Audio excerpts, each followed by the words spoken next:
কি এবার শরীরটা একটু ভালো লাগছে? হ্যাঁ গো, অনেকটা। জানো তো, ওই রাঙাদার ওষুধগুলো খেয়ে না সত্যি শরীরটা ভালো হয়ে গেছে, একদম ম্যাজিকের মতো কাজ করলো। শুধু মাথাটা একটু টিপ টিপ করছে। চাটা খেয়ে নাও, ঠিক হয়ে যাবে।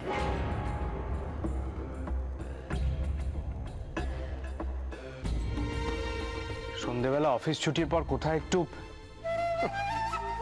তা না ঘরে বসে চা বিস্কুট খাচ্ছি। তোমার জন্য কত কষ্ট করছি শিবানী, মানুষের তো একটু দয়া মায়া হয়। মিতুল, রাঙাদা, এসো এসো এসো।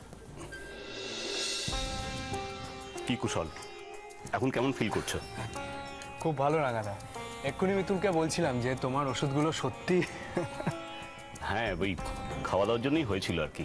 রাঙাদা, একটা কথা বলি, তুমি প্লিজ বিয়ে বাড়িতে ফিরে যাও, না হলে কিন্তু আমার খুব খারাপ লাগবে। হ্যাঁ রাঙাদা, তুমি এবার যাও, নয়তো বৌদিটা আবার সারা জীবন আমার উপর রাগ করে থাকবে।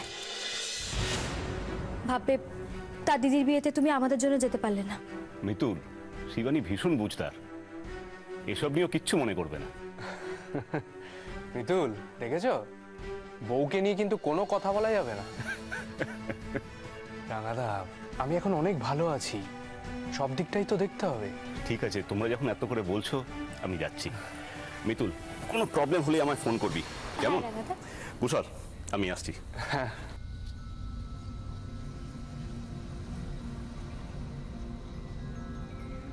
আচ্ছা মিতুল,